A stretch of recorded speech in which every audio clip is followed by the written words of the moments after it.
Hello, my name is Claude Butner, and I have the honor of being host today for CACOR's 258th CACOR Live presentation. The title is Climate History, Climate Crises, Climate Revolts, a Ridiculously Brief History. Jason W. Moore is an environmental historian and historical geographer at Binghamton University, where he coordinates the World-Ecology Research Collective.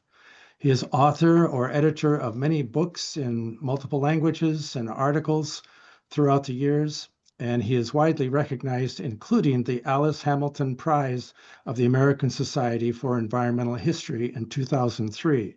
So he's been working in this space for over a quarter of a century. Professor Moore distills three lessons in today's talk. Adverse climates enable great levelings of class society. They intensify socio-ecological contradictions, and they illuminate how climate crises are ultimately a crisis of surplus labor in the web of life. By reframing today's climate crisis as a signal moment of capitalism's epochal crisis, Moore rejects climate doomerism and climate fixism, suggesting instead that the climate crisis shapes an ongoing transition away from capitalism. Whether this shift towards new modes of political accumulation, emerging very differently from Beijing and Washington, will foster greater democracy or sustainability remains uncertain. But one thing is, the century ahead is one of civilization crisis and political possibilities. Professor Moore, you have the floor. Thanks. What an honor it is to be here, Cloud, Samrat, Art, Dave. Thanks for making this possible. It's a real treat. And really, the tagline to this talk could be everything you have learned to think about the climate crisis is probably wrong. But not wrong like completely wrong, but wrong in a narrow, fragmented, and sometimes deeply misleading way. No example of this is more clear these days than the Anthropocene concept, the so-called age of man, and the notion of anthropogenic climate crisis, that is, climate crisis made by humanity instead of those actually responsible, that is, corporations, bankers, armies, political establishments, and so on and so forth. The people who are responsible for the climate crisis have names and addresses and bank accounts. As climate denialism has essentially collapsed in the Atlantic world as a popular force, if you look at the data for the US, once the bastion of climate denialism, it's gone from mid to high 20s a decade ago to, according to the Pew Research outfit, about 15%, nearly all of whom are over 65. No ageism here, simply there's a massive generational shift that has made the old style climate denialism a spent political force. That's very, very clear. However, I like to ask, is it any more denial? Is it any less denialism to refuse to identify the key forces and the key agents behind the climate crisis? And what that kind of soft denialism does, trumpeted in the pages of The Guardian and the nonprofit eco-industrial establishment and practically everywhere else, well, it's humanity as a whole that's a problem, it's fossil fuels that are a problem. This is a dynamic of cleansing the actual causal forces behind the climate crisis, cleansing them of their relations of capital, class, and empire, amongst others. And engaged in this, as part of this massive reframing, we see two key moves. We could identify more, but I think these are crucial. One is to reframe the crisis as a so-called climate emergency, and therefore to advocate openly for state of emergency rule. And it's instructive to note that state of emergency rule has never been good, never been about actual emergencies. This is a long history of essentially creeping and sometimes galloping authoritarianism used to impose restrictions on civil liberties and empower the top 1 or 0.1%, as the case may be. This is the history, for instance, of neoliberal shock doctrines in Latin America, as Naomi Klein gave us. This is the history of presidential emergency rule, which has now become rule under permanent emergency in the United States. And then, so this is that's one part of it, to declare an emergency and then advocate for emergency politics, which always means more authoritarianism and less democracy.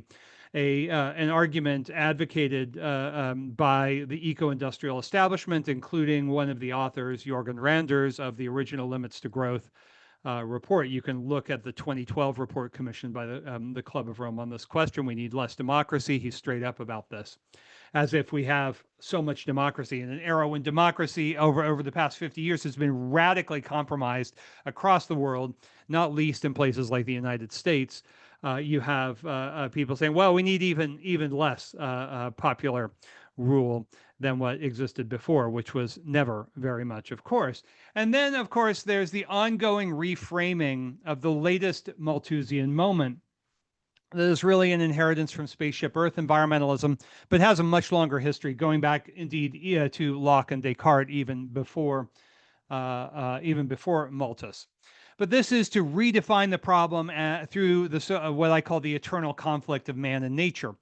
Now, here's the thing. Man and nature don't have any, and I use the deliberately antiquated form because they don't really have anything to do necessarily with either man or nature, and they have everything to do with relations of class power and imperial rule.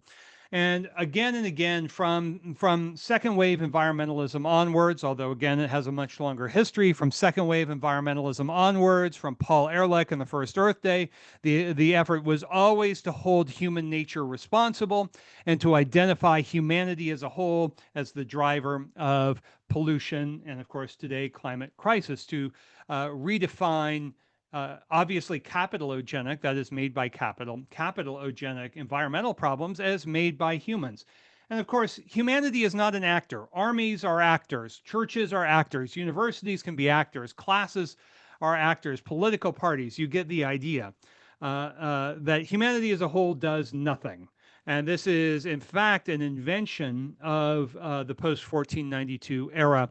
And this eternal conflict of man versus nature was part of the cosmological architecture, the mode of thought of capitalism, if you will, from its earliest moments. And you can go back to John Locke and René Descartes, and even before that, the Iberian metaphysical instrumentalists, people like Francisco de Vitoria, who was kind of, Descartes before Descartes.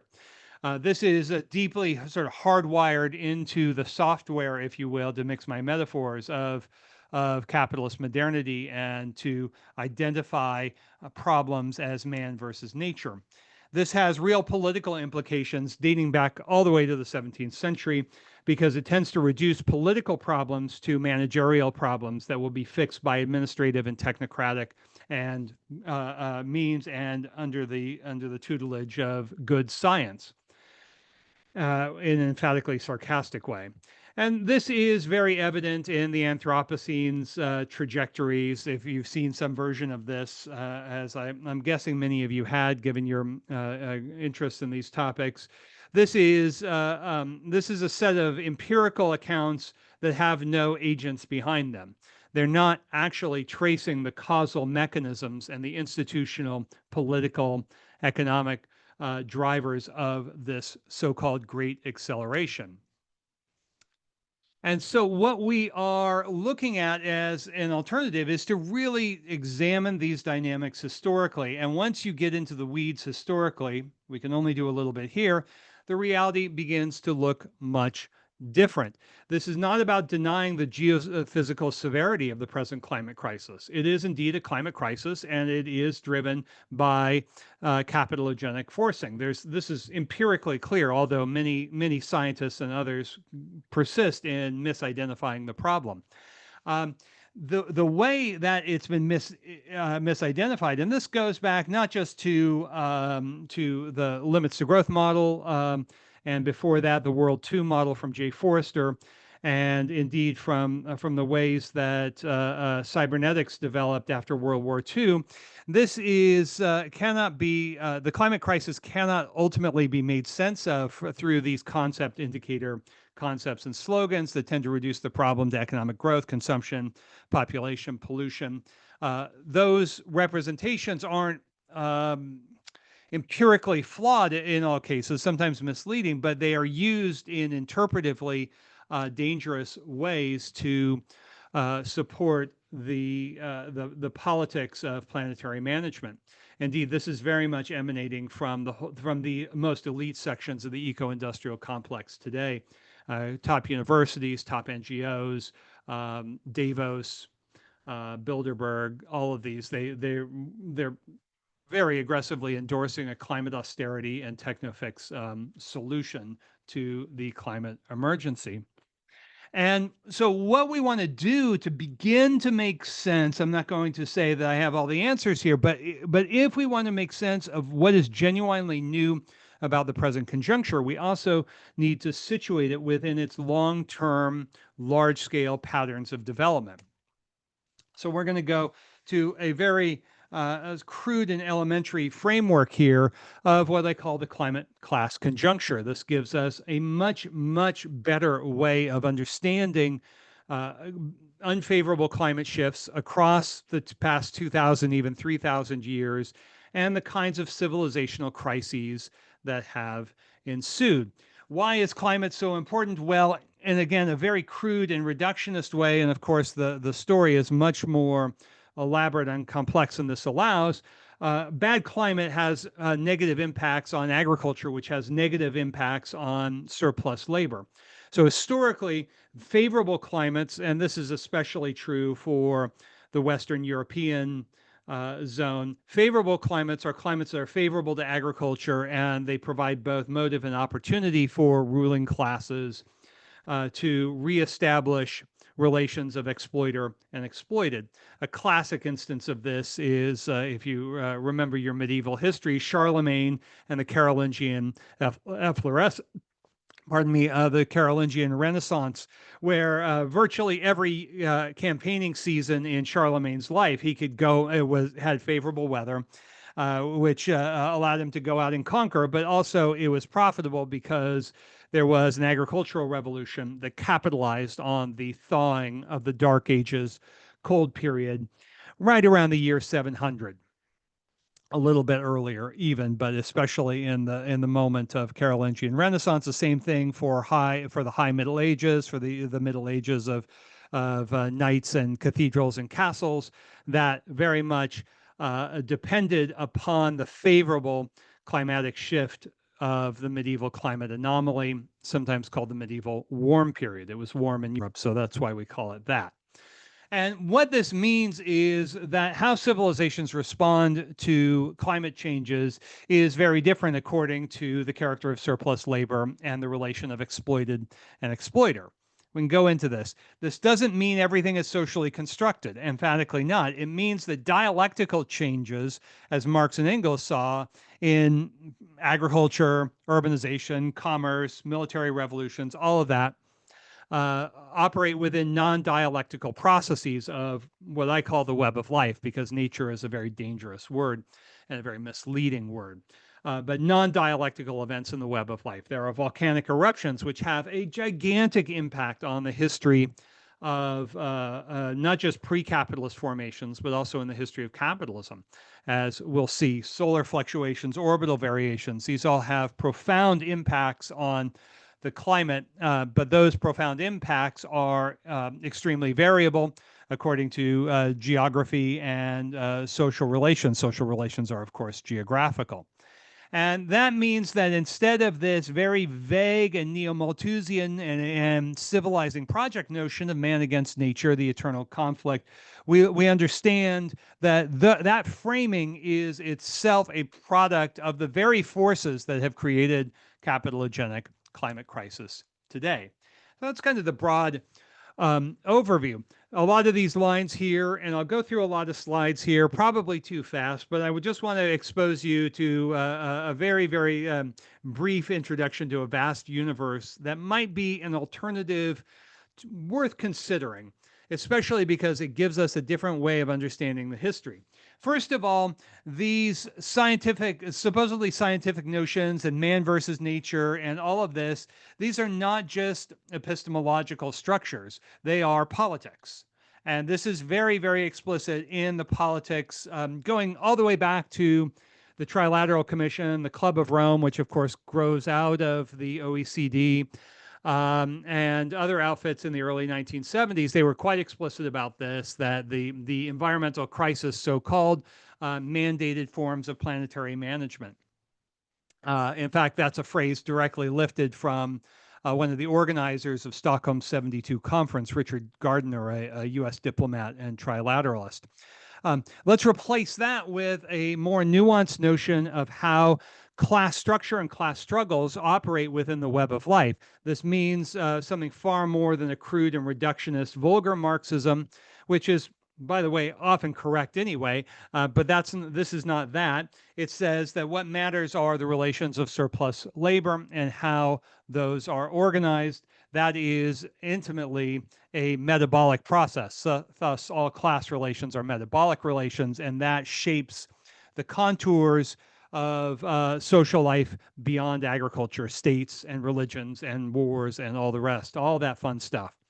And this means that we are equipped with a way to make specific assessments of how civilizations enter into crises under definite climate conditions. Now, historically, by and large, these have been climate changes the result of natural forcing. However, we'll see some interesting exceptions to that even before the present moment. And this gives us a crucial way to understand the limits to capitalism, or if you prefer, the limits to growth, that are not the kind of Malthus with a computer approach of Meadows and her team and Jay Forrester before them. So, Anthropocene, do we live in the age of man? This is, of course, the drumbeat of the media, academic, eco-industrial complex to convince us, well, we're all at fault. The older, cruder overpopulationism of people like Paul Ehrlich, which has been thoroughly discredited on empirical as well as sort of ethno-supremacist grounds, that this is, overpopulation was rebranded as overconsumption. There are lots of problems with that, and if you're curious, you can push me on that in the Q&A. But what I've argued for now about 15 years is this is really a provocation to, we live in the age of man, the problems are anthropogenic. No, they're not. If there's any scene that we live in, this is, of course, a kind of mocking response to the Anthropocene. We live in the Capitalocene. But really, we still live in the Holocene, which, when it was formulated at the end of the 19th century, contained everything that Crutzen and Sturmer talked about when they first advanced the Anthropocene as a notion.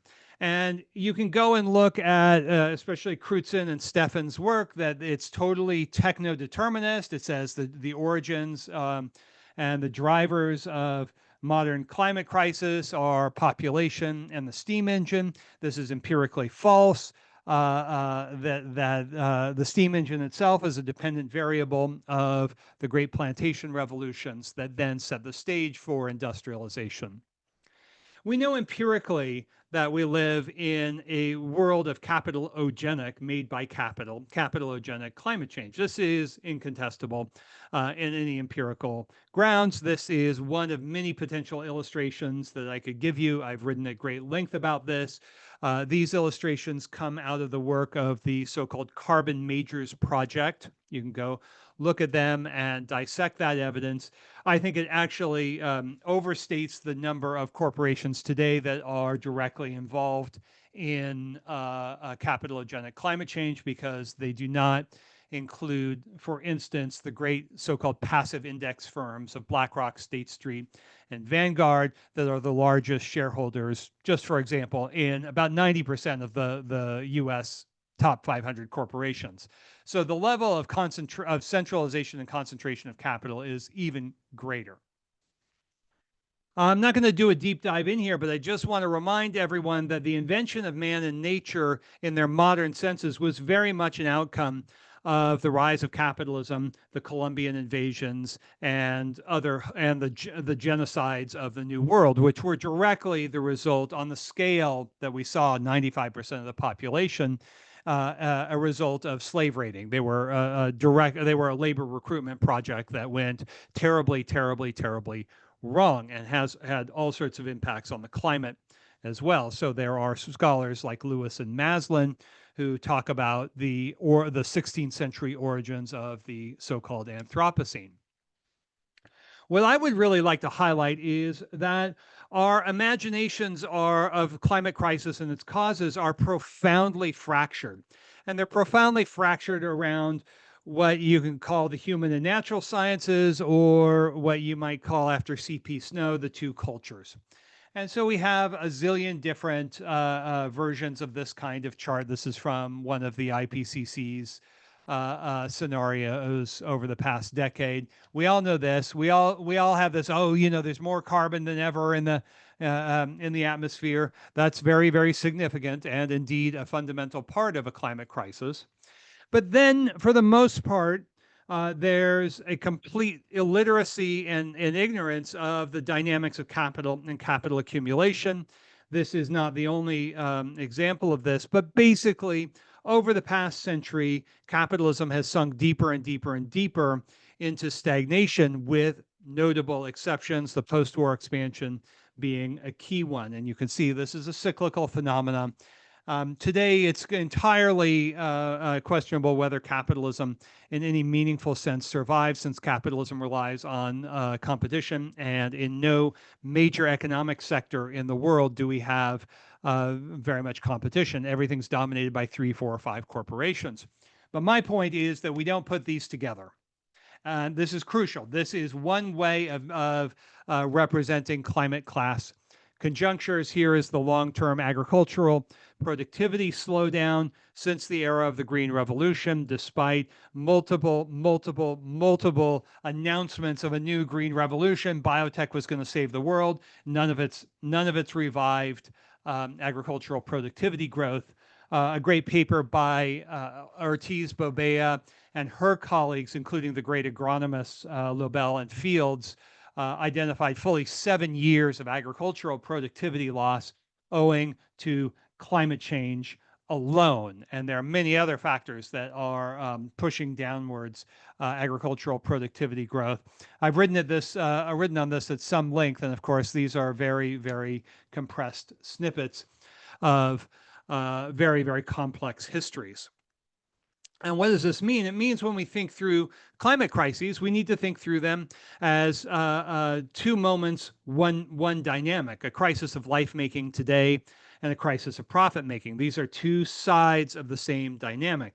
These are linked, for instance, to the now simmering phony war phase of World War III, where the U.S. is trying to destabilize China and Belt and Road, which is probably not going to get very far. But that is very much a climate phenomenon as well. We need to have an imaginary in which climate is not a deus ex machina coming in, that climate is part of everything. It's just not everything. It's what I call here in a slide or two a contradiction multiplier. And so what we want to be able to do is to ask very astute, historically grounded questions that allow us to understand what kind of crisis capitalism is in today. And there are basically two choices, as there would be for any civilization. Is it a developmental crisis that can be resolved, or is it an epochal crisis? My vote goes for door number 2. And to make a long story short, the frontiers of fixing capitalism are now gone. And the waste frontiers that were a free ride for pollution, including greenhouse gases, those are now gone. So this Ortiz Bobea study that I mentioned from the journal Nature Climate Change in 2021 about the suppression of agricultural productivity isn't a harbinger of famine, but a harbinger of a crisis of surplus labor under capitalism, because all surplus labor in any class society comes out of agricultural productivity.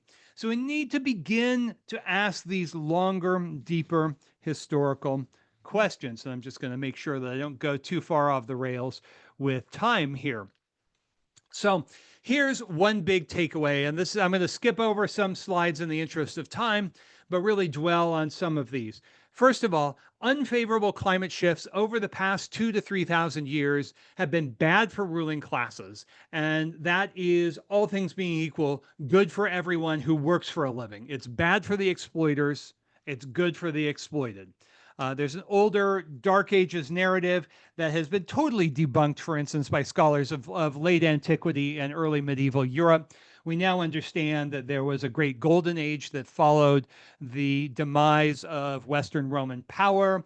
Peasants occupied the villas and repurposed them. Archaeologists tell us that the peasants who reestablished a kind of peasant mode of production lived healthier.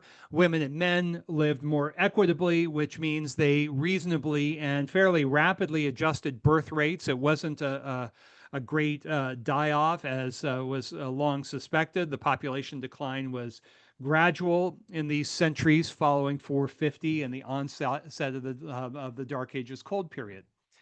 There's a lot of information here, and you're not going to be held responsible for this. Don't worry. Here's the takeaway. We're going to encounter this several times. Here's the takeaway. Moments of unfavorable climate shift, here represented by John Brooke from his wonderful book. John Brooke's two climate proxies. One is on the bottom is volcanic activity. The other is solar maxima and minima. And for the climate geeks out there like me, there's a whole debate over the precise ways that solar maxima and minima impact climate. We can get into that. But for this purpose, we know that these eras are moments of, you can see these moments of crisis and these moments of expansion are moments of, to put it very crudely, good climate, favorable climate, and bad climate, unfavorable climate. It looks different in different parts of the world, and these instances, these annotations are largely drawn from the Atlantic world. It looks different if you go to sub-Saharan Africa. For instance, terrible cold in the 17th century in Europe was linked to cycles of drought in the Angola-Congo region. And that was quite significant because it related to the slave trade.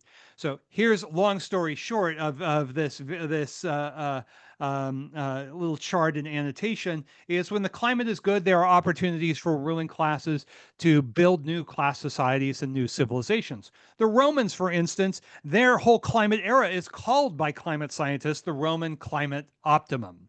All right, so that gives you a sense of just how synced up climate and the rise of the Roman Republic and then its imperialist expansion in between roughly 300 BCE and 300 AD really were. Now, there were, of course, variations within that period, and there are other reasons why Rome flourished, but the fact that climate allowed for vineyards, olives to be grown in northern France in the first century AD, that was a boon to the agricultural model that the Romans had incubated.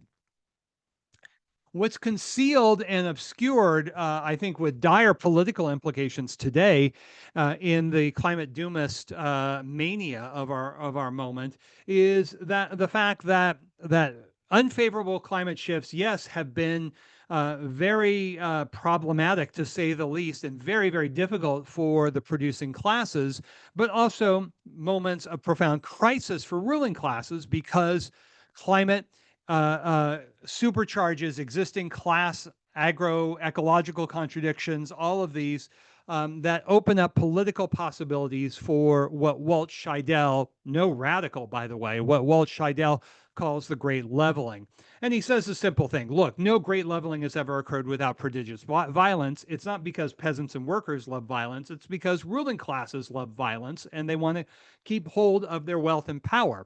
So draw your inferences to the Washington NATO sort of war machine these days, if you like. So this is a recurrent dynamic. There might be some of you saying, yes, but today's climate change is different. No doubt. Today's moment of climate crisis is indeed very distinctive, not least because it's a warming crisis and it is capitalogenic. So there are different contradictions in play. Now, what I'm going to do here is sort of shorthand a few elements of the more recent, that is, over the past 5 centuries, and then we'll go back even further for a whirlwind tour. So, first of all, today's climate crisis is not the first one that is caused by capitalogenic dynamics. That was the long, cold 17th century of climate crisis, of the Little Ice Age. It was the coldest period of the past 8,000 years. It was mostly the result of natural forcing, a shift in the North Atlantic Oscillation, and volcanic activity in 601, a Peruvian volcano, Huayna, whose name I'm surely butchering, erupts. But the added wrinkle to this was the slaving-induced genocides of the New World, the destruction of 95% of the population. That meant soils were left undisturbed, forests grew back, and you had what Lewis and Maslin call the Orbis, or global Orbis spike, of a decline of about 7 parts CO2 per million in the atmosphere. And that was enough to make this period the coldest period over the past 8,000 years. It was a period, if any of you know this part, a period of history, a period of popular revolt, of political civil wars like the Fronde in France, the English Civil War. It was a period of economic volatility, but this was also the era of the formation of the great productivist colonial empires, unlike any empire the world had ever seen. Above all, the great sugar planting frontiers of northeastern Brazil, and then the silver mining centers of colonial Peru, centered in Potosi. It was also the era that marked really the consolidation of capitalism as we know it. People think it's the Industrial Revolution because the victors write the textbooks, and the English thought that they were the center of the universe. They were not. This is the moment of the formation of a climate class divide through forms of modern sexism and racism. It's the era of the dawn and early expansion of the transatlantic slave trade. It's the era of a thoroughly violent and predatory gendered counter-revolution within Western Europe to ensure that women were subordinated in the interest of birthing a new proletariat, which indeed did emerge after that. And this was clearly not a problem of man and nature. It was clearly not a problem of overpopulation. It was a dynamic of climate and class, as ever, with empire as the midwife. So there's the Holocene, as I mentioned, contains all the elements that were later updated and rebranded and repackaged into the Anthropocene. The Anthropocene, as I know many of you in this audience would readily recognize, is basically spaceship Earth environmentalism, just repackaged with a few of the particulars changed around. It relies heavily on, for instance, Paul Ehrlich's The Human Enterprise. It goes back to Bucky Fuller was an interesting guy. I'm not bagging on him, but spaceship Earth environmentalism fit very, very squarely within the elite environmentalism of the time. And what we are probably seeing is the end of the Holocene in the present moment. And it remains to be seen, though, what that's going to look like. Even James, I just want to foreground that this is extremely serious, but even James Hansen later backtracked his Venus syndrome prognosis that there's going to be runaway climate change and we were all going to be baked alive. And Hansen came out just a few years after his 2009 Storms of My Grandfather's book and said, look, that was over exaggerated. It would require all the fossil fuels being dug up. And as we know today, all the fossil fuels are not being dug up. China, for instance, is hitting peak fossil fuel consumption and peak CO2 emission any day now, if it has not already. Even Goldman Sachs says peak fossil fuel consumption at the latest will be hit in the mid-2030s. That's still a very severe problem, but no, indeed, not all the fossil fuel, not all the potential oil, gas, and coal is going to be dug up, which would be the requirement for the so-called Venus syndrome. So Holocene was a 19th century invention that already understood human activity as part of the history of this geological era. It's very unusual, as I'm sure some of you know, to name an interglacial period. And the reason why this has been such a prodigious interglacial period from the standpoint of the human experience and the development of social complexity and class society is, as Ruddiman announced about 2 decades ago, that agriculture stabilized the climate, not just agriculture in itself, but there were many spin-off effects, including stock raising and forest clearance, et cetera, that stabilized the present interglacial period. Let's see if we can have a nice slide to that effect. This is itself a surplus labor dynamic. That is to say, it is a class dynamic in the web of life. So, and I think Ruddiman, who is a total neo-Malthusian, was empirically absolutely correct. He wants to explain it in terms of rising population density, but that is a dependent variable. And it's a dependent variable not just to agricultural productivity, but to the patterns of class formation, especially women's oppression, that occur under even these sort of Sumerian city-state formations. And there's a fantastic archaeological and anthropological literature on these questions. So class society is a carbonizing dynamic, which doesn't mean that's bad. I mean, carbon stabilized the Holocene and prevented a reversion to a new great ice age. However, there's always too much of a good thing, and quantity quality shifts ensue. So this is a very, very long history, and I'm going to, like I keep saying, that we're going to have these whirlwind tours. So I just want I want you to forgive me and follow up with questions as they arise. This dynamic of climate class conjunctures goes back to the Bronze Age, so-called Bronze Age collapse. I don't like the word collapse. I think it was a crisis. However, you did see the dramatic reductions in the complexity of state organizations across the Eastern Mediterranean. You have the movements of sea peoples, still sort of murkily understood, but the movement of peoples into this area. You also had popular revolts. This is an illustration from the wonderful work of a French archaeologist, Kanusky, and his colleagues. I completely recommend it. The more popular version of this argument is Eric Klein, who is very useful and interesting. But I like Kanusky especially because he's really pinpointing these dynamics. So climate was a part of that story and a part of that transition towards simpler forms of social organization, which I don't think should be called collapse. I think they were a different form of social organization. And the fact is, the vast majority lived much better because the exploiting classes were dramatically weakened. And this is a recurrent phenomenon across the history of pre-modern climate crises. Again, this annotation, we can look at the pre-modern and then early modern in the 17th century, which I mentioned, and again in the Age of Revolution, the Age of Malthus at the end of the 19th century. That was the last great cold snap of the Little Ice Age, which goes roughly from about the 1250s. That's when you have the onset of the, probably triggered by the eruption of Samalas, a volcano in present-day Indonesia, that then triggers shifts in the North Atlantic Oscillation. That's one of the key mechanisms of these climate class conjunctures in the early in these early climate class conjunctures before the onset of capitalism. And here I mentioned earlier the Roman climatic optimum. This is from the great archaeologist Carol Crumley, where she just illustrates, look, the favorable agroecological conditions through the climate were enormously favorable to Roman expansion. Indeed, Roman expansion in some sense follows the climate.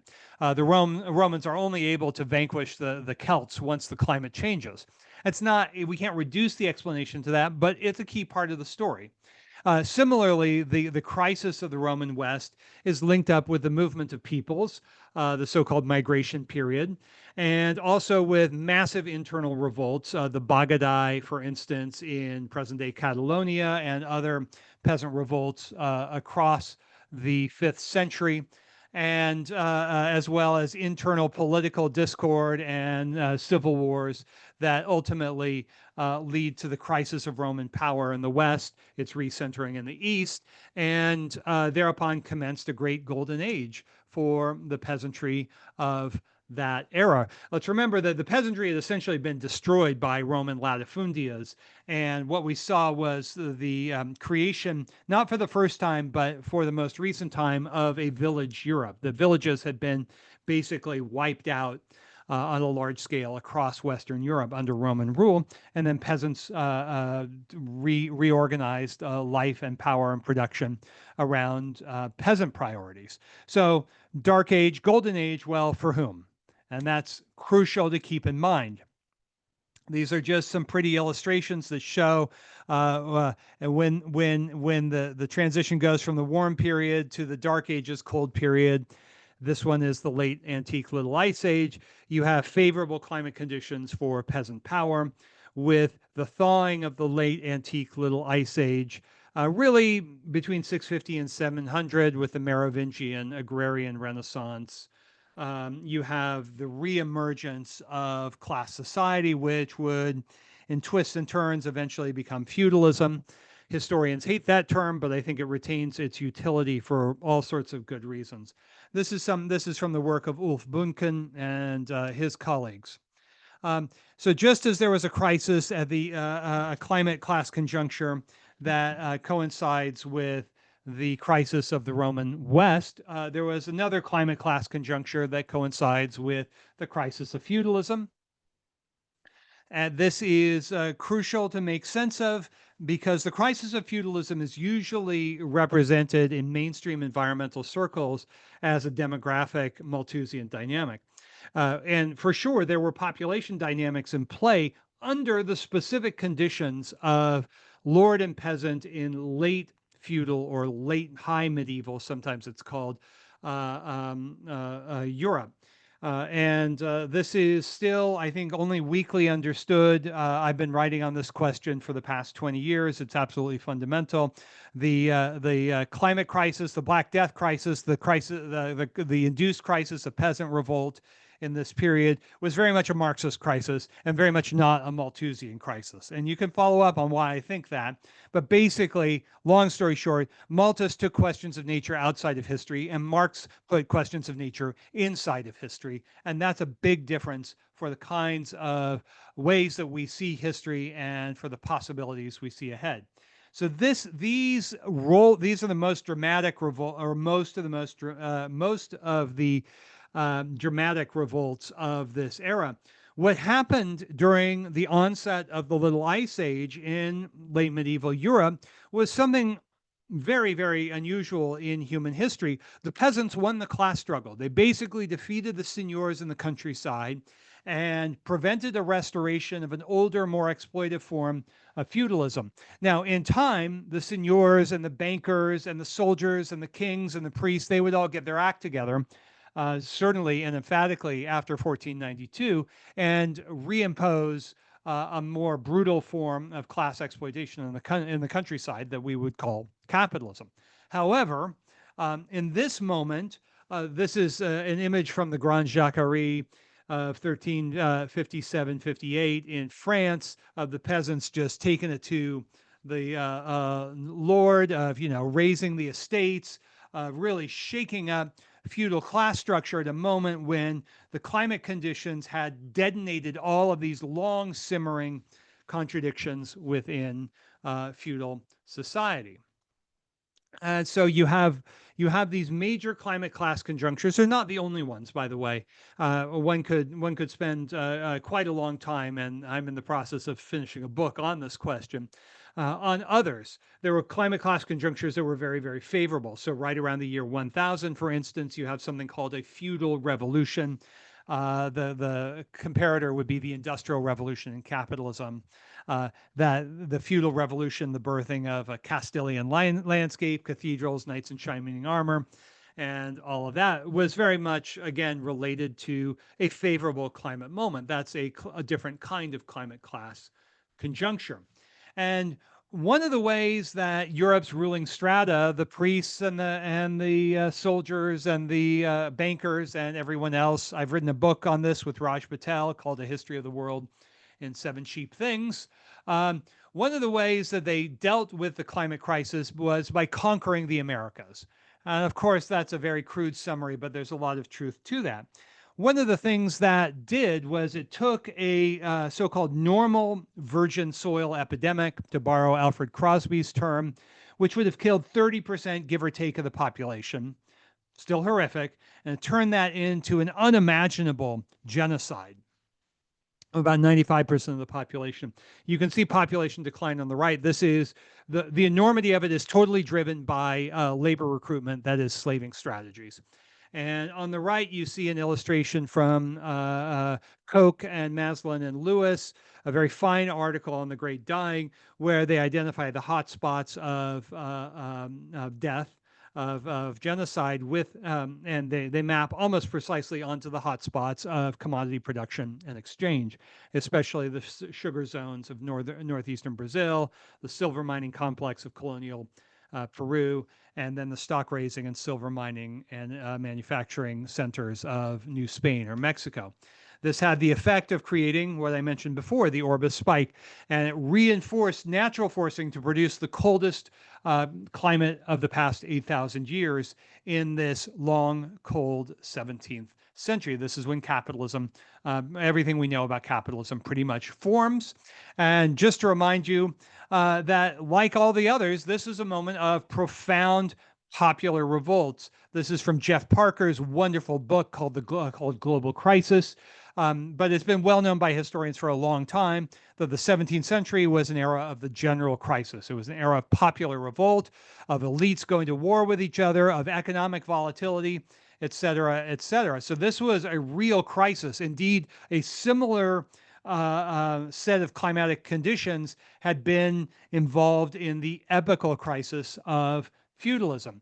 This dynamic set in motion not only an audacious climate fix strategy of moving to the frontiers and the colonies, but part of that because, you know, the new capitalist empires killed all the indigenous peoples. They went and invented transatlantic slavery. Slavery had been around in many modes of production, but takes on a very, very brutal form under capitalism. And no, it's not about race. Race comes later. Race is invented ex post facto.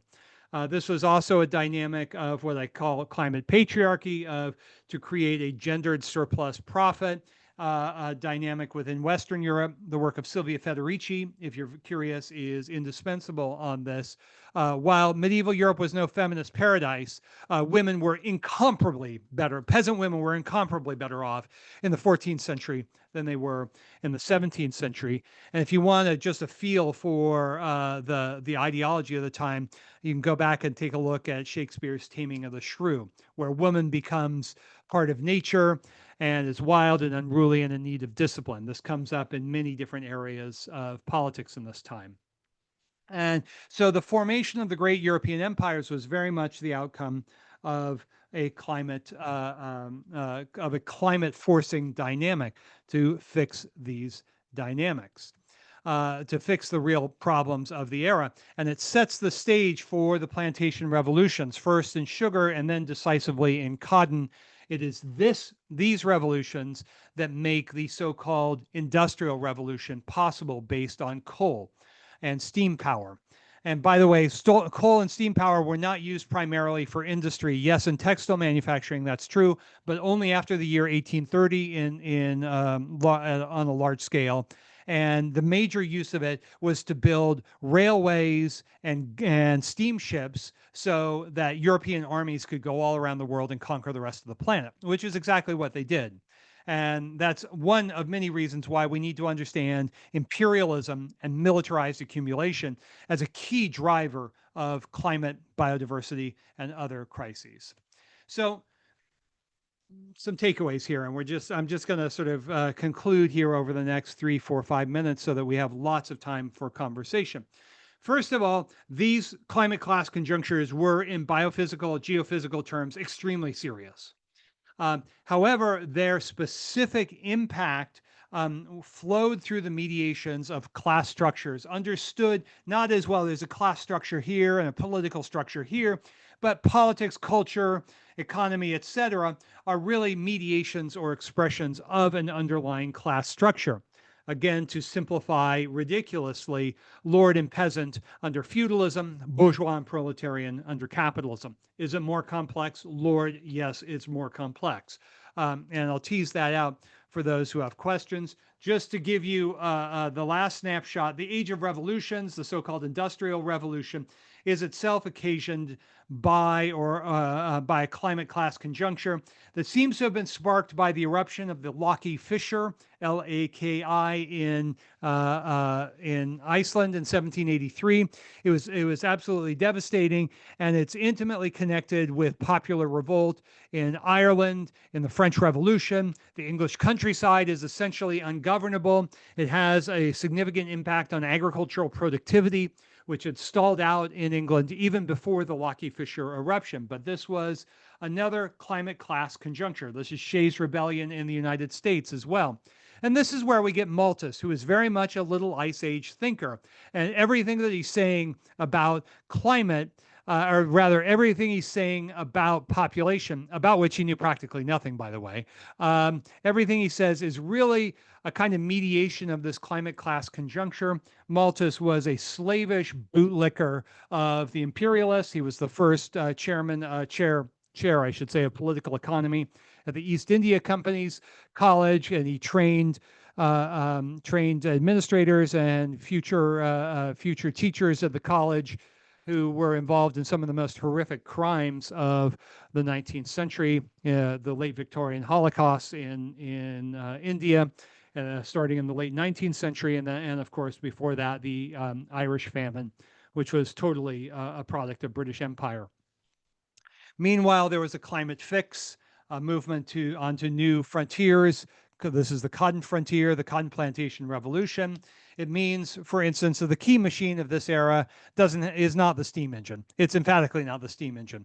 It is the steam engine becomes important, really decisive, much later, really after the 1860s. It's the cotton gin, which radically increased the productivity of labor and provided the economic basis, the profitability conditions for the second great wave of slavery, and also for textile industrialization in Britain. This is very important to start to make sense of and to move beyond Malthus at Nature's Mighty Feast. Pogo would have been right at home. You know, it's we all have to be virtuous. It's all of us. We're all responsible. All right, so let's wrap this up so we have lots and lots of time. I know that I'm right on the edge here. And we're going to conclude with this. From really the early 1970s, when the trilateralists and people like Richard Gardner and Maurice Strong and others who organized Stockholm 72 with oil company money, by the way, their project all along was to create a structure of planetary management that would not admit democracy into the process. This is a contentious point, I admit, but I've increasingly drawn this conclusion over the past 3 years of research that Stockholm 72 and cognate events were on an international stage around environmentalism were specifically to limit and to contain the Third World Revolt. That's a lot to throw at you, but that's very much with us today. That's why if you go anywhere in the global south, people will identify the problem as northern-based NGOs and identify the climate politics that are emerging in the North Atlantic as the politics of climate austerity. And by the way, I can't speak for other working classes at this moment, but the American working class certainly feels that same way. So what does this shift allow us to do? It allows us to step outside of the prison house of man versus nature, which is a dead end. There's nothing you can do about it except to manage the problem, which is, if you look at it more closely, essentially a 21st century or late 20th century retrofit of an old civilizing project, which said basically all of you savages are too stupid, irrational, whatever, to really know how to behave. So we're going to manage you through colonialism and the civilizing project and all of that. Let's keep that in mind because it's very important. The other is that these moments of unfavorable climate change are moments of political possibility. And indeed, we see this across the world, that even though what happened starting in the mid-1970s in the Imperial West was the decapitation of the socialist left and the labor-led left almost everywhere, with the profound connivance of the security forces, the security state in the North Atlantic for its internal opposition, and then a brutal long-running process of shock doctrines and forever wars across the global South ever since. This has taken different forms, but everybody talks about, Oxfam gives us these wonderful charts of income and wealth inequality and responsibility for climate, but they don't want to say the really dangerous thing, which is that this is the product of imperialism, and it's quite crucial. Now, some of you might be thinking, really, this is an era of profound popular revolt from below? Yes, it is. However, because the left was decapitated, the politics are totally chaotic. And this is really demonstrated by the work of Andrei Korotayev and his colleagues. This is one illustration from this in the aftermath of the Great Recession, that we see this extraordinary wave of what they call anti-government protests, which is everything from acts of terrorism, blowing up pipelines, to occupying town squares, labor strikes. It's a very motley index, and it can be parsed and critiqued for sure. But there's no question that the level of ferment has been building spectacularly over the past decade. So what are our lessons? Claude already introduced them, but I'll just repeat them. First, adverse climates, unfavorable climates tend to favor movements towards a great leveling of class society, towards more egalitarianism. This is so because it's not climate determinism. Climate intensifies socio-ecological contradictions. It is a contradiction multiplier. It supercharges all the problems. And I think we see this very clearly everywhere. And then finally, that supercharging derives ultimately the fundamental pressure at the level of the civilization or mode of production comes from the ways that climate crises suppress agricultural productivity and therefore squeeze surplus labor. So what do the most powerful try to do? They try to squeeze even more surplus labor to compensate for what's been lost. And if you look at places like the United States and other places around the world, but especially the United States, the working class hasn't had a pay raise for a half century. So the ruling class has taken all of the surplus labor. It's not like it was in the golden age where, okay, still the bosses took most of the productivity gains, but there were real and significant improvements in the well-being for the working class majority. That's no longer happening. It hasn't been happening for a long time. So this is an intellectual, but also clearly political movement. And I think we need to be aware of the ongoing movements away from capitalism. Looks different in Washington, looks different in Beijing. Washington is forever wars and build up the deep state and the security services and threaten, more saber rattling. Beijing is Belt and Road. And I'm not going to romanticize that, but it's clearly much less warlike and much more egalitarian. And that means that whatever happens, it's going to be a moment of crisis and political possibility. Thank you very much. Well, that is really a jam-packed 50 minutes or so. I normally, as host, have the prerogative of being the first questioner, but I will forego that if Paul Beckwith, I know I've been criticized for surprising people, but I put a note in there. There we go, Paul. He was expecting. I'm going to give him my slot. And Samrat, you are on deck. Go ahead, Paul. Yes, thank you. Fascinating talk with loads of information. I wonder if if you've researched the Vikings at all and some of the reasons for their expansion. I mean, apart from the fact it was very difficult at times to grow any food up in Scandinavian countries, there was also some large volcanic eruptions around 450. I think there were 3 of them within about 5 years, and they in their Ragnarok sagas, there was no sunlight, no summer for 3 years in a row, right? Which is what happens when a large volcano, the ash blocks the sun. So crops all failed. They lost over half of their populations. And, if that happens to you, then you have to, that would explain why they spent so many resources to build boats and to go elsewhere. And they were always looking for land elsewhere.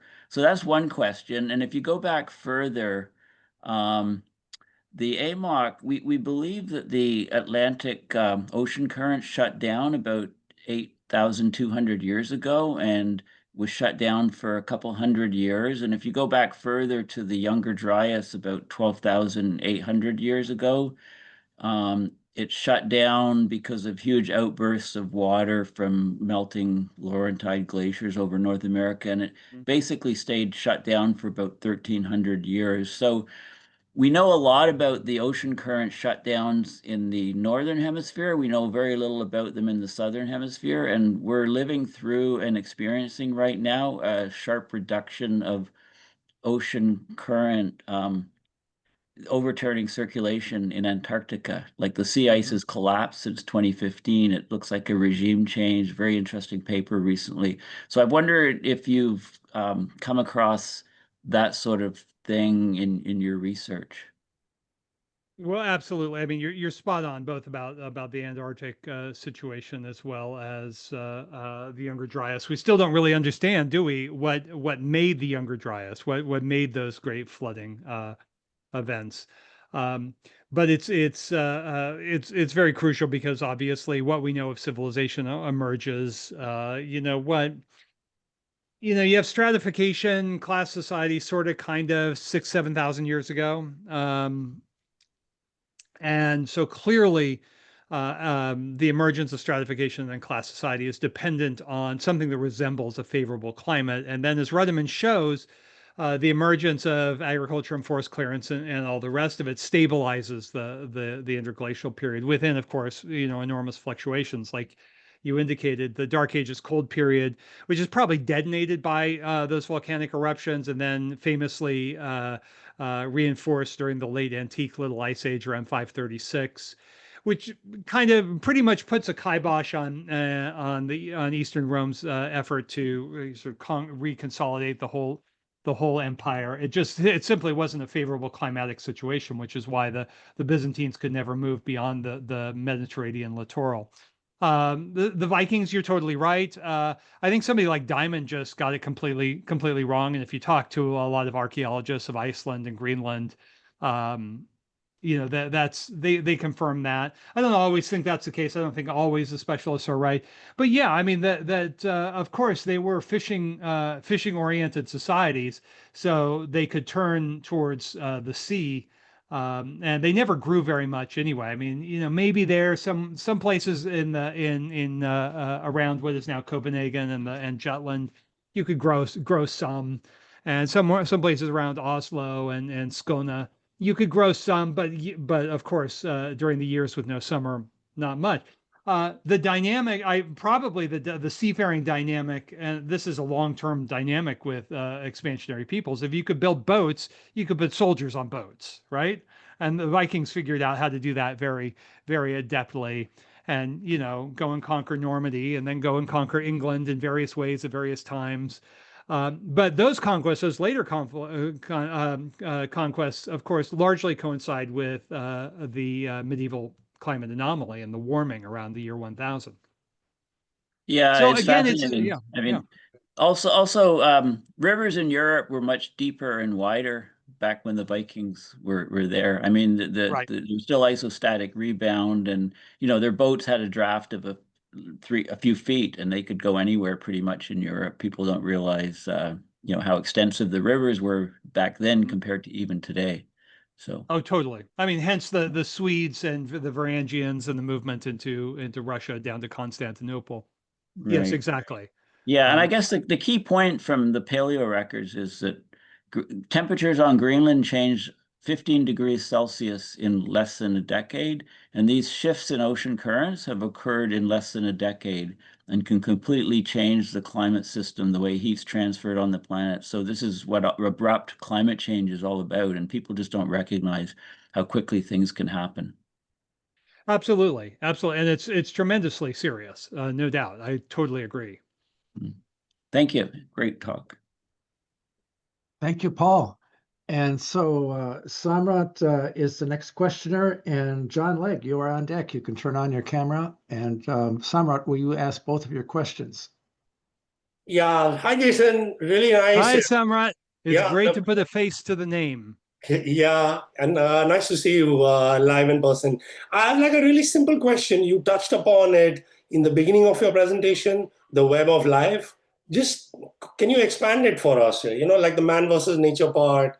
Does it fit into the web of life and what it is? You know. So man versus nature is a specific invention of capitalism in the early modern era.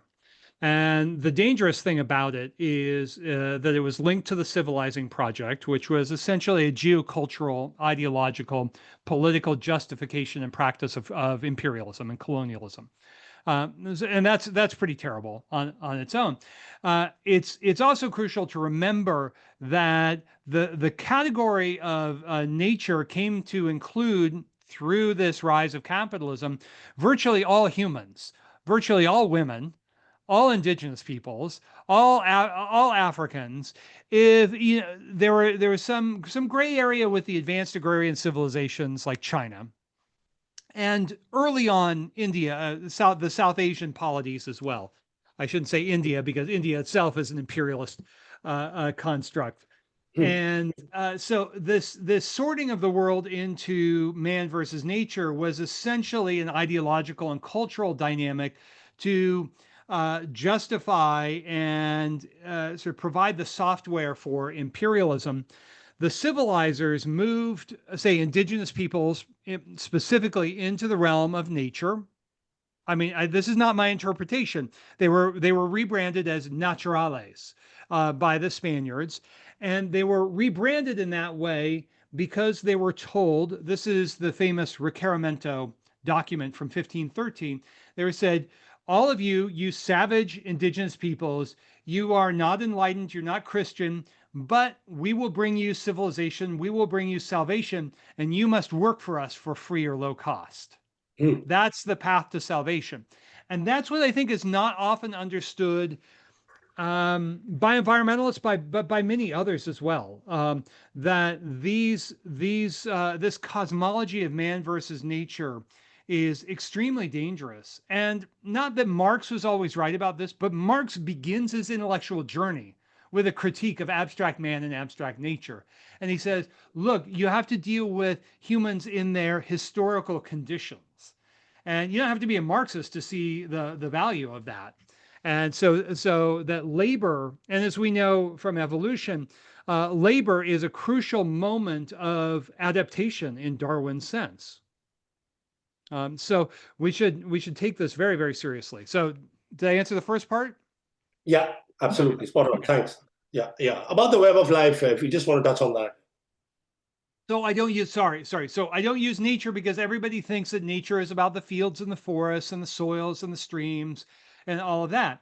So I didn't invent the phrase web of life, and Fritjof Capra famously wrote a very nice book with that title. But I didn't want to say capitalism and nature because capitalism is in the web of life, and the web of life is everything. And what it's the orbital variations, it's the regime shifts or the state shifts in the Earth's climate system. It's also humankind, as we know, and everyone who's ever been a parent or spent a lot of time with the young ones, when does the physical moment end and the social moment begin? We know that it's all wrapped up with each other. So nature is one of the most dangerous words in the language. And it doesn't mean what most people think it means, which is why it's so dangerous. And if we go to look at the ways that domination, imperial domination, gendered, race domination, you name it, has been structured and articulated in the modern world, it all goes back to nature. And so it's a very, very dangerous word in multiple senses of that term. And I've written an essay called Nature and Other Dangerous Words. If people are curious, it's free to access. And so Web of Life reorients us to that oneness. But for me, that oneness is always mediated through labor, which includes consciousness, of course. It's not a reductive labor. It's labor as the moment through which human consciousness and physical activity creates bonds with other humans and the rest of life at the same time. And indeed, that's the position, minus the explicit reference to labor, that's the position most, say, indigenous societies in the Americas, or many other hunter-gatherer formations, that oneness with the web of life, rather than, oh, we've been separated. We haven't been separated, but we feel separated. And that has to do with capitalism and alienation and all those great things that Marx talks about. Yeah, thanks so much for that nice clarification. All right, over to you, Claude. Okay, thank you, Sabrat. Let's see, Rob Samulak, you are on deck, so you can turn on your camera and your microphone. And now John Legg has the floor. Thank you, Claude. Jason, that was really remarkable. And you'll see I've taken from your title my question. What I would appreciate from you and I will give the question, and it is given to you from a ridiculously ignorant historian. And the question is, or the request, and that's for you to recommend a really ridiculously short history. And 2 sentences background is that I'm in my upper 80s, and I've always felt very behind in my knowledge of history, especially as a Canadian diplomat, because I spent 31 years in the Foreign Service, and I would madly read up on the history of the next posting I just received, and I did that 6 times. But you see, because I'm in my upper 80s, I don't really have time to make a real or honest catch-up. Hence my question. And just as you take that question, please weigh some of the talks you probably had with Art Hunter, who has been very much in the space era and area in his work. And here we get into history in the, well, milliseconds, if you wish. Now, I'm not asking that of you, but I am nonetheless asking you a really ridiculously short history. There you are.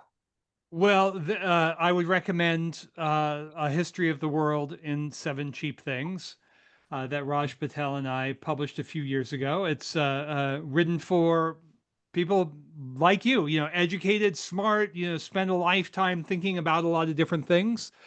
It should be pretty cheap. It's not too long. And we have a lot of footnotes for the curious, but we don't burden the text. It's not an academic book.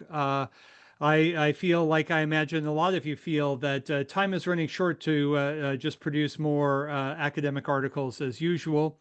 We need to make sense of the world. We need to engage in conversations and find some reasonable way of moving forward that's democratic and egalitarian and sustainable. So I would recommend that. And off the top of my head, there's a longer book that's a really beautiful book by a fellow named John Brooke with an E at the end.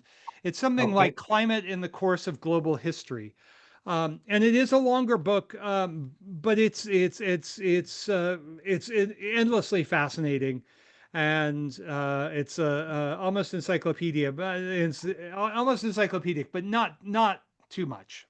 And Rudiman's great too. I mean, as long as you understand that he's a Malthusian or a neo-Malthusian, I should say. But fantastic. I agree. I like the earlier book too. The Plows. So I forget the full title, from 2005. Okay. But there's some good people. It sounds like some of your colleagues here on the call are very, very knowledgeable as well. So those are my suggestions. Yeah. Plows, Plagues, and Petroleum. Thank you, Paul. 2005. And then the one I really love was 2007 Earth, Climate, Past and Future by William Rudiman. That was a fantastic book with lots of history too, of the effects on society from climate. Fantastic. Thank you very much, Jason. That's much appreciated. My pleasure. Thank you. And thank you, John, for your question. And I'm not fast enough to put all those books in the chat, but I did put the first one, History of the World and Seven Cheap Things, on the Canadian Amazon site, Kindle version, which hopefully will be useful to some people. And of course, get the print YouTube. one. It feels so much better to have the book in your hand. Well, yes, it does in a way. But I have my library in my pocket at all times. That's the advantage. I hear that. No, I'm no stranger to it either. Okay, so there's no one on deck after that, after Rob, but I might have a question to throw in there, and I encourage people to put their questions in the chat. And Rob, you have the floor now for both of your questions. Thanks, or Jason. I'll comments. try to combine them into one question. Very interesting conversation. I give a lecture on how the climate change is a health crisis. Awesome. I'm a nurse, but before nursing, I did an engineering degree. And I really like how you reduce things and reduce history because it's easier to conceptualize. And you've reduced it to labor. That seems to be your major reduction. I'm curious why labor, because when I reduce it, I come more to the engineering fundamentals of reducing it to energy. So whoever controls energy resources or land resources has power, and then they exploit it. So, for instance, during the imperial times, they exploited slavery and human power to run the economy. And then around the 1830s in England, they had the abolition. I think it was 1833 or something. But it's around the same time as the Industrial Revolution. And then in the United States, slavery got abolished around the Civil War era in the 1860s, and around the same time, like 1880s, is when Standard Oil was incorporated. So to me, it's more. I'm curious why labor and why not control over energy and land resources. Because those two are labor questions. That's a short answer. So it's a fantastic question, and you're absolutely spot on in posing that sort of web of connections. 100%. Those are all labor relations. Okay. That's the answer. So in the presentation, it's as a mode of presentation where we simplify, but in a technical sense, in a very important technical sense, labor isn't reduced. I'm not reducing it to labor, but understanding that labor is the pivot through which all forms of surplus labor and therefore technological development flow. And especially in the history of capitalism, above all, capitalism is unusual because it shifts from a land productivity metric of wealth to a labor productivity metric of wealth. So what began to count rapidly with increasing weight was not how many bushels of wheat could you harvest of a given hectare of land, but how many bushels of wheat could you harvest per unit of labor time. The American agricultural revolution after the Civil War is a fantastic example of this, where land productivity didn't go up, but labor productivity skyrocketed, which is just a very, I feel like I want to deliver a whole dissertation of an answer to your question, which is so important. The questions of resource control are questions of labor control. And that ultimately what ruling classes are dealing with is surplus labor and maintaining a relation of exploiter and exploited. So that means all manner of technical innovations, including all of those that you mentioned, corporate structure, for instance, infrastructures, hydraulic infrastructures, railway infrastructures, you name it. These are instruments of advancing labor productivity, of expanding surplus labor. I mean, historically, a lot of that had to do with a lot of different things, but especially with military capacity. And so it gives us a kind of insight into where the world could be headed today as the climate crisis deepens, the crisis of labor deepens. It is a health crisis, as you mentioned. I mean, I'll look at America as just an absolute kind of biological health wasteland and hellscape. That has to do with climate, but so much more than that. The fact that we've been poisoned systematically for about 60 years, I'm sure you can empathize, in Canada as well. But that as the crisis of labor deepens, what happens is the technologies of surveillance and management and control intensify to try to extract even more. That's especially the case with energy resources in the modern world, which are overwhelmingly about advancing labor productivity, especially over the past 2 centuries. Yeah. Very important question. Thank you. Okay, thank you very much, Rob. And now Anitra. Yeah, I You- can't turn anything on. Oh, It well, I says can hear you. Anitra. It says I'm disabled by the host. Oh, So, Art all can right. fix that. Yeah, so I'm a disabled person here asking you my question. And this is about the Stockholm Conference and Maurice Strong, the Canadian head of the Stockholm Conference. I'd just like to add, you're correct about him, and you're correct about the part that this was financed by the large oil companies. And I'd like to point out that after World War II, when they got together and put together the United Nations, pieces were picked off by the emerging, very powerful groups like the gas and oil boys and like the mining people and shadowy groups that had definite personalities, which were global and which had enormous budgets, much larger than most countries, and controlled the enormous amount of assets. And they flocked to the United Nations and began to try to have, in my opinion, control over certain parts, like the refugees, like parts of the food production in FAO, like parts of the environment. And during the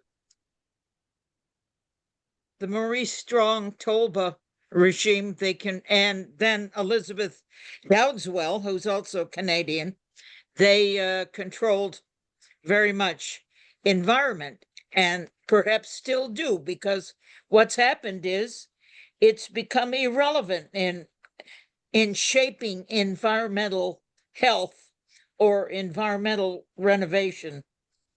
And the question is, if those things hadn't been a success, if the UN had not separated off environment, which then spun off climate change studies and other things, what would have happened? What would have happened if every country was left to itself and there was very little central government control, in your estimation? So it's a great question. That moment, that global environmental moment, let's call it 1968 to 1974. Yes. Where essentially they were very open about this. Maurice Strong and Richard Gardner and Barbara Ward, that whole gang, they were very clear that under the guise of cooperation, they wanted to establish a regime of planetary management that would limit and contain the Third World Revolt. But then it was never really fully implemented, because in the North Atlantic, and especially in the U.S., the Wall Street White House regime, they figured out they could use debt. They could use petrodollar recycling and then jack up the interest rate, as Volcker did in 79 through 82, and induce a third world debt crisis. So which actually realize the same goals of degrowth for sub-Saharan Africa and Latin America, right? These are zero growth decades in the 80s. Which is more or less what the North Atlantic eco-industrial complex was angling for in the early 70s, but they didn't do it through the environmental node. And then in the 2000s, especially after the Great Recession, that sensibility gets reborn of using climate. So I have this tagline and people get mad at me. I say, climate crisis is totally real. The elite politics are the hoax. So there is a climate hoax, and it's about the elite politics. And so I mean, the relationship with big oil and big gas is clear. Maurice Strong knew the Rockefellers from the time he was a teenager in the late 40s. The Stockholm Conference was financed through Robert O. Anderson's, Yes, yes. the chairman of Atlantic Richfield. He ran the Aspen Institute, which was, again, Anitra, to your point, the Aspen Institute was essentially a branch of the security state, of the foreign policy establishment plus the CIA. And this is, well, you can look at their documents, and there's a revolving door of CIA, Council of Foreign Relations, elite State Department officials. That whole imperial apparatus is completely enmeshed in the Aspen Institute, which was the place where, as you know, Anitra, Stockholm 72 was organized. Yes, of course. So what would have happened without that? It was one part of a much larger process. So it's hard to Yes. tell. And they still have a tight stranglehold, and they branched out into UNIDO and 5 or 6 other things. And then he ran and did Kyoto, Strong did. And then taking the power away from the third world people, he ran and did Rio, very much despite Tolba and Tolba's coalition of Africans and South and Asians. And the question is, if people who had good faith about the environment hadn't allowed Strong to do this, what would it look like now? Would it look much more egalitarian, or was it inevitable that these large superpowers globally take over? Well, I think you're right that there were dissidents, right? There were, for every Paul Ehrlich, there was a Barry Commoner, or other people who identified the social and economic and political questions at the heart of environmental problems. It's such an important fundamental question you asked. So I'm actually sort of putting together a little book on this question as well, and this moment in particular. The international dimension was always going to be an elitist dimension, an elitist project. The Stockholm Conference could never have been anything but what it was. In the United States, academic, like professors who study the history of environmentalism never say this, but if you were a farm worker being poisoned in 1970, or a coal miner dying from black lung, or a worker in Louisiana's Cancer Alley, that chemical processing zone, you did not have an environmental problem. So there was, in the United States, there was this sort of peeling away of the professionals, the young baby boomers, professionals at this moment, to align with the rich and powerful against the working class. And if you worked with your hands and you worked in the fields of California's Central Valley and you were being poisoned, they didn't care. And please don't think that I'm being dramatic when I say this. The Environmental Defense Fund aligned with the United Farm Workers in 1969 to get rid of DDT. DDT was already being phased out, and as soon as the EPA's directive came down to ban DDT, the Environmental Defense Fund went away, leaving the farm workers to be poisoned by a new brand of herbicide called organophosphates, a new family of just absolutely toxic, deadly organophosphates. The organophosphates didn't travel. DDT traveled. So DDT affected people living in suburban communities. Organophosphates just hit the Latino working class. And so so it's hard to say, was another environmentalism possible? Anything's possible. Now, at the time, as you may remember, that environmentalism was understood by the anti-imperialist left as a distraction to the war in Vietnam. And they weren't wrong. I mean, let's remember, after the first Earth Day, 1 week after the first Earth Day, Nixon invades Cambodia. And the Earth Day infrastructure did nothing. So there's some complicated, here I'm being diplomatic, there's some complex histories that I think, Anitra, sorry, that you know very well, that I just want to bring out to the surface. Yeah, we had Margaret Mead, who was the one I'm in the USA Club of Rome, and Margaret Mead was very much a warrior against Strong and what he was doing, consolidating power over the environment and doing his tasks rather than the tasks that were clear had to be done. But Mead maintained all her life close ties with the CIA intelligentsia and was, of course, implicated in MK Ultra. She wasn't an architect of it or anything, but maybe she had a change of heart by the time you knew her. I can't speak to that. But she was a truth sayer in the midst of things. I mean, she could identify truth too. Yeah. That's a virtue. Yeah. Yeah. Thank you very much for an interesting talk. Thank you. There's Thank you, fantastic Anitra. questions. Thank you. At the risk of going a couple minutes over, I have a request That's from fine. Paul. I'm flexible for now. Okay, Paul, on the recorded part, because we're actually very close to the official time. Paul, you have a very quick follow-up question, and then Andrew will give our official thanks. Yeah, so again, with the Antarctic collapse and the slowing of the ocean currents, both in the southern hemisphere and in the northern hemisphere, basically nutrients will stop coming up from the deep ocean, so we'll get ecological collapse of marine life at the surface. Oxygen won't go down, so we'll get collapse of ecological life at the bottom. We'll get much more greater stratification of the ocean. Sea level will rise about 2 meters off the US East Coast, very, very quickly, within a decade, if the AMOC is slowing down, shutting off.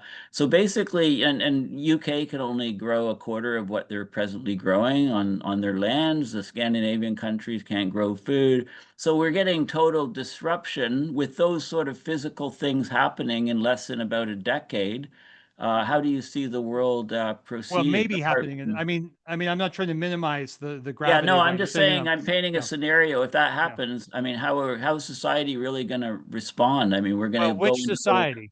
I mean, that's the way. I mean, I don't mean that in an argumentative way. Well, okay, with civilization, basically, order breaking up, chaos reigning climatically. How is society going to respond? From one doesn't follow the other. I know that you're positing a very tight connection between those.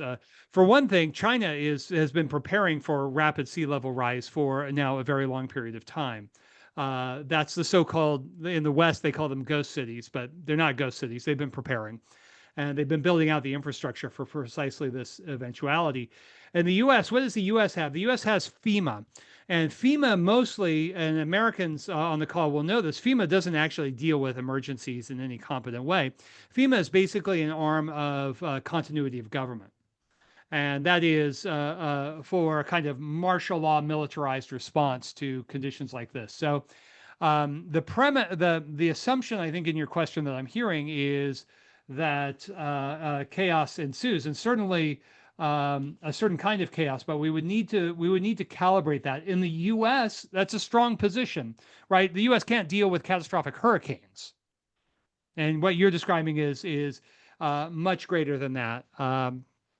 So the question is, how are those? There's an old and important slogan which is often misunderstood, that there's no such thing as a natural disaster. That doesn't mean that there aren't actually geophysical events that are horrific and catastrophic. Of course there are. But yeah, I mean, I think this is one reason why I'm against nuclear power, because in moments of profound instability, nuclear power only works if you can monitor the whole thing all the time. And you're right to point out to the danger. That's correct. I don't think it would be the end of human life, and I think but I think it would be absolutely disastrous. And I think some parts of the world are going to be better prepared for it. China, for one, than other places in the world. The U.S. for another. Are you speculating on those ghost cities being for migrants from sea level? That's my interpretation. Well, that's my interpretation. I mean, that's interesting, because if you look at the numbers, it matches. I mean, the number of people, with a meter of sea level rise having to be displaced. The Columbia Climate School has a risk index for all the different countries, and one of their factors is with sea level rise of a meter, how many people are going to be displaced in your country. Interestingly, the safest countries, according to the Columbia Climate School Risk Index, are the Norwegian countries. Like number 1 is Norway, Sweden is number 4 or 5, Denmark's right up there. But if the AMOC collapses, those places are going to be horrible. They won't be able to grow their own food. Right, they're going to be under ice. Yeah. Yeah, so it's interesting, all the wild cards in the climate system. But thank but you. Also, thanks again. Oh, yeah. And China, I mean, China's Belt and Road is perfectly suited for this because they're building the infrastructure across Eurasia as well. Again, I'm not a China guy. I'm not a romantic. China's going to fix all the world's problems, but they've been getting ready for a long time for this. Yeah, and that's my interpretation. I'm sure other people have made the point more elegantly than I have. Thank you very much, both of you. And now I'm going to turn the floor over to Andrew for our official thanks. And stay tuned, everyone who's here live, because we have an unrecorded Q&A that will go on for a few more minutes after this. Great. Thank you, Claude. And thank you so much, Jason, for, as has been already pointed out, a truly packed presentation. I'm going to be addressing this mostly, of course, to the people who are going to be joining later on video.